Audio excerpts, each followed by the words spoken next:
Hey Stampers, Jane here with Calamity Stampede. I've got a really fun project today. This is a desk organizer that I made out of a $1 acrylic frame. Now it looks a lot more complicated than it really is. It's actually a simple project. So I'm going to break it down for you, show you all the different elements and how you can easily put this together yourself using any stamps or any cardstock that you have at home. So let's start by taking a look at what it is. An acrylic frame I got at the Dollar Tree, which everything there is only $1. Now these are 8x10s. This is one that is meant to stand upright. The problem with this one is you'll notice when I put it down on the desk as an organizer, it's really, you hear that? It's too loose in the middle. It's not strong enough for what our intended purpose is. So an example of how you can fix that is you can buy 2 of them, double them up, and that gives you a more steady surface for your desk organizer. Or what I really recommend is getting an 8x10 frame that has the base on the long side. Long side. Yeah, there you go. So basically it's for a picture that would be on its side, like so. You see, that's the best kind, but you might not be able to find those, and if you can't, you could get away with the other kind. So let's look at all the elements of this desk organizer. The first element you'll see is the backdrop. Now look, it looks kind of boring without it, but let me show you what's involved.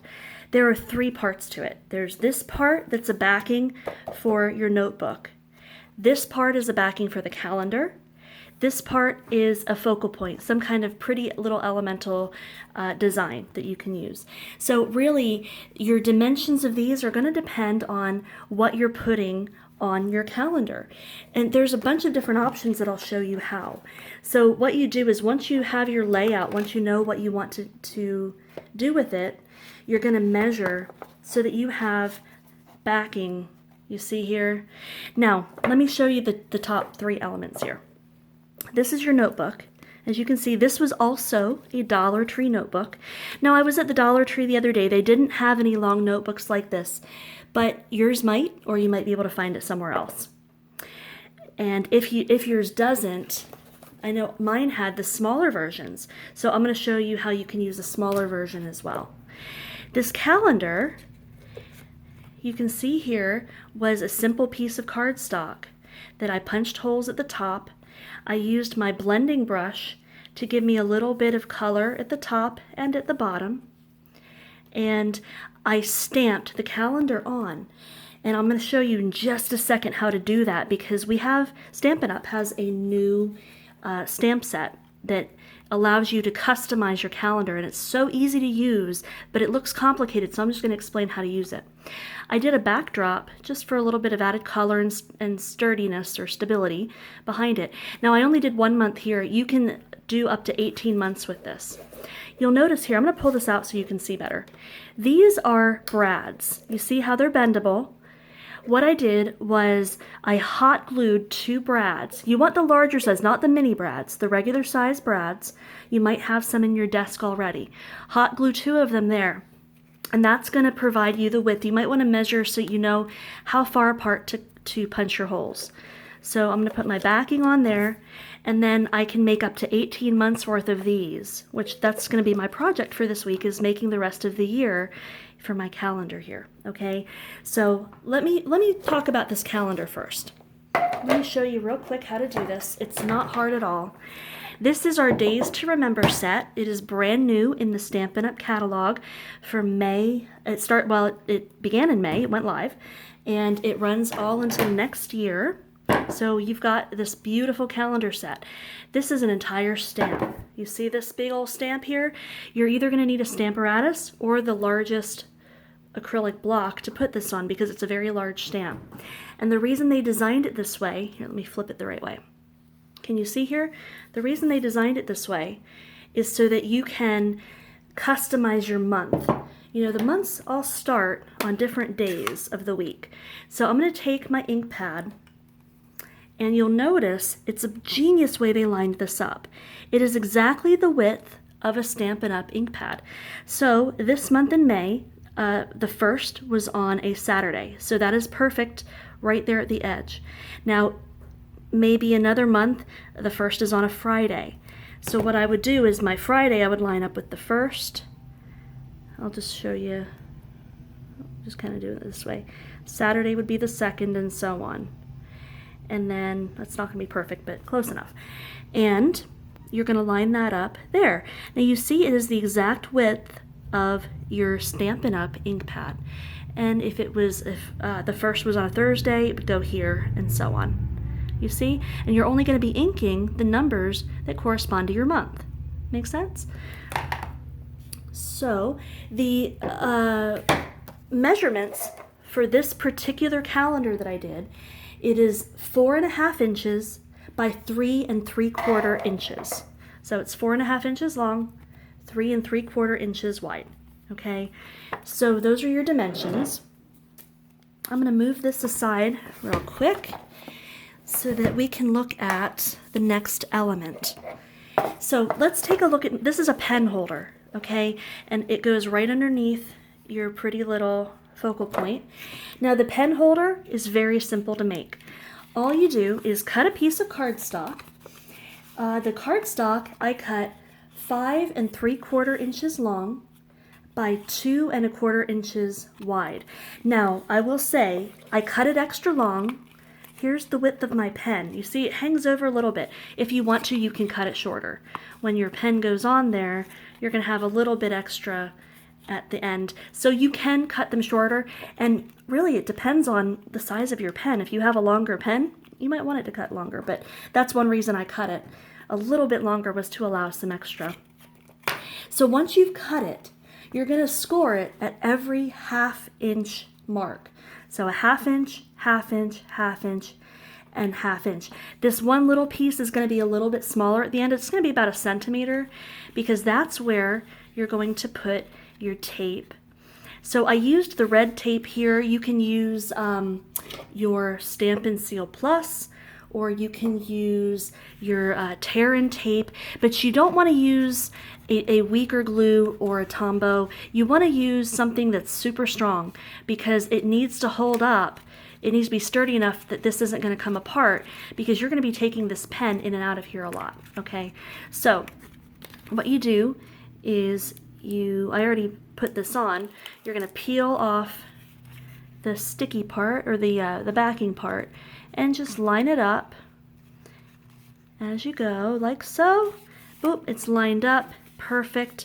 I'm just going to press it down a bit. There we go.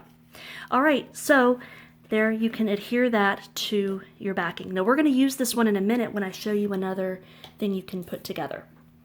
All right, so we've got our focal point, which you can use any theme. Now, this designer series paper is actually retired.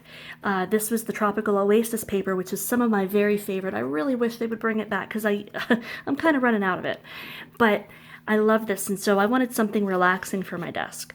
So you can see we've talked about the calendar, we've talked about the pen holder.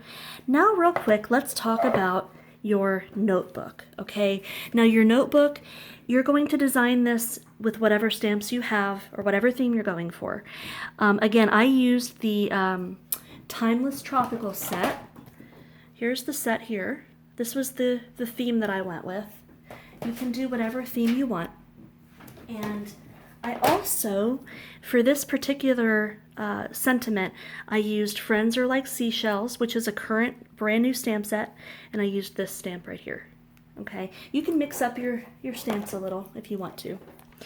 All right, now some people have asked me, how in the world do you cover the front of a notebook? So here's a notebook. I picked this up. It was in a pack of 4 at the Dollar Tree.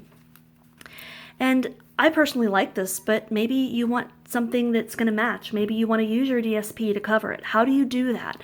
Because you've got these rungs here. You notice mine covers, it goes into the rungs. It looks like it was made that way. I'm going to show you how real fast. So I cut a piece of cardstock that's going to be the same size as your notebook cover, okay? And that's going to vary depending on your notebook. Now, the way we get this in, let me show you. I took a pencil. Oops, where'd my pencil go? Here it is. I took my pencil and I'm going to move this out of the way so you can see it better. So I'm going to line this up. Now I eyeball it because it doesn't have to be exactly perfect.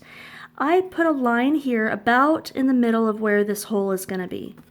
And I did it again on the other side. I just kind of eyeballed it, lined that up there, and put a line there, okay? Now, I just kind of sketch. You can use a ruler if you want to be more exact. I'm just going to eyeball it. So there I have a line. Can you see it? A rough line about the level of where these holes are going to be. The next thing I'm going to do is line this up right here. And I'm going to put a line at the middle of every hole. So you see every one of these rungs? Oops, and you might have to adjust it a bit. So a hole at every rung and so on. Now the next step is to take your hole punch. Now I have, if you remember years and years ago, Stampin' Up! Had the old toolkit. I have the toolkit, but you might have just a tiny hole punch. You know, use what you have. And I'm just going to put a hole right there where this line meets this line, okay? And so all I do is, oh, there's my hole. Perfect. Do the next one. Perfect. And so on all the way, whoops, all the way down the row until I have all of them, okay? The next step, once you have that done, is you're going to take your snips or your scissors and you're just going to cut along that pencil line all the way down. And you see how that does that? What you're left with is this. Now watch. It's going to cover this up perfectly. You just use your fingernail to kind of pop them in to each section. Bam, bam, bam. Now look at how cool that looks. It covers it up beautifully. Now the next step, you can leave it open like this, but if you want it to be, you know, permanent and stay on there, you can put some glue or tape and glue that down. It's up to you. Some people like to take these off and change out their themes periodically, and that's fine. You can do that too. All right. Now that we've talked about the elements of our calendar, I'm going to show you another trick. This is kind of an oldie but a goodie. So I've got a 5x7 or 7x5 acrylic frame that I also got at the Dollar Tree. You see, this one's one, again, you want one that goes on the side because you're going to post it like this. So we're going to take this middle part out. You can use this as a template if you need to. And you're going to cut out a backing, which is what I did. I used this as a template, 7x5, and you cut out your backing, okay? Now, I'm using the In Color colors. It just so happened I noticed that in the Tropical Oasis DSP, the In Color colors match beautifully. They look so good. So, I'm going to make one of, oh, you see I've got, this is brand new, so it's got the protective film on it. That's good. You want that. You want to get one that has a protective film on it, okay? So, I've got my backing. This is in our new green. Our new green is called Soft Succulent. So again, we're going to do the same thing, but you notice this is smaller, right? This is a 5x7. So, remember this one we did earlier? We're going to use this. And this time, I want to do a Post-it note holder that's going to match. So I'll have a Post-it note holder for my desk that matches my desk organizer. So I went ahead and cut my backing out, pre-cut it, and I'm just going to whip this together. So let me show you how simple this is. I'm going to use some glue here, and I've kind of pre-cut all of these out just so that it would save some time. Okay, now I cut a strip out for the backing, and this is going to be the backing for my pen holder. Now remember, don't put the pen holder on here because the pen holder's got to go on the outside. So, get this on camera here, whoops. A little bit of glue here, and I'm just eyeballing it, kind of making it as even as I can get it. Okay, There we go. Now the last element here, I went ahead and I cut these out. This is also from Timeless Tropical. I cut out some of the elements there, and I took a phrase from Beautiful World, Life's a Beautiful Journey, and I cut that out. And I glued those all together, so now all I have to do is adhere this on. Again, I'm using glue just to make it a little bit sturdier. You can use whatever adhesive you have. And I'm just kind of eyeballing it right about there. That looks good. Now, you see how easy that was, right? It's just layering. It's just layering your paper. And then you stick it into the, oops, careful with your layers. All right, there we go. We stick it into the frame. Now we've got a gorgeous frame. The last two things I need to add on there are the pen holder and my what do you call it? Post-it note holders. Yeah, we'll get there, right? So I'm going to use the Stampin' Seal Plus for this. I'm going to find, here's one edge. I'm just going to flatten it and run the Stampin' Seal off the camera here. There we go, like so. And I'm going to put this right about here. I'm going to put it in the middle. Now, this works if you're left-handed or right-handed. You might decide that you want your writing thing on the right, or you might want it on the left, depending on if you're left-handed or right-handed. It is up to you. You can do it either way. And again, I'm using the Stampin' Seal, and I'm just going to put 2 lines of it on the back of my Post-it notes. I'm going to eyeball those, and bam. Now, perfect. I've got a beautiful Post-it note holder, and I've got my pen holder there. And your pen, you notice, can go on either side. Again, whether you're left-handed or right-handed, it doesn't matter.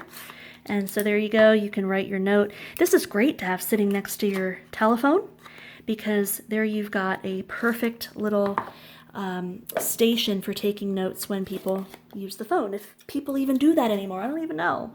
Do people use telephone anymore? I use text myself.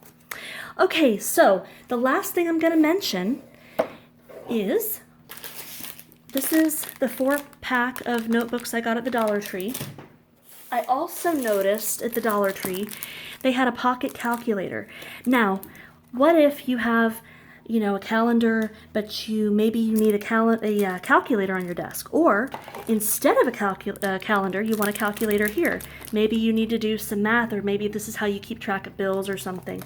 So you can actually do the same thing, just in place of this element. You might want to put your calculator, or you might want it over here. You could do it over here as well. So that's an option. And I also noticed they had these photo albums. So maybe in place of this whole element, maybe you wanted to put a photo album here. Or maybe you wanted to use the photo album next to the calendar. And as you mark off your days, you can have your calendar next to your photo album. That's another idea. This is completely customizable. You can do it any which way you want. All you need is a $1 acrylic frame, preferably one that has it on the flat side, the base, the sturdy base. And so there we go. Isn't that gorgeous? Any theme. This would be wonderful for demonstrators to do workshops with, and people can see how quick and easy it is to make something gorgeous, and you can make it a gift or just decorate your own desk. Since everybody's getting back to work now that the pandemic is starting to wind down a little bit, we're all going back to our offices. So this would even be a great gift for your boss if you have a nice boss. So I hope everyone enjoyed that project. If you have any questions, leave comments, or you can email me. Visit my website. I'm a Stampin' Up! Demonstrator. My name is H. Jane Harrington. I am in Pinson, Alabama, and you can visit my website by going to hjaneharrington.stampinup.net. You can also find me at H. Jane Harrington Stampin' Up! Independent Demonstrator on Facebook. So check out my websites. If you need anything, go ahead and feel free to order. And if you have any questions at all about this project or others, just shoot me a line. Please like and subscribe, and we will see you next time. Bye-bye, everybody.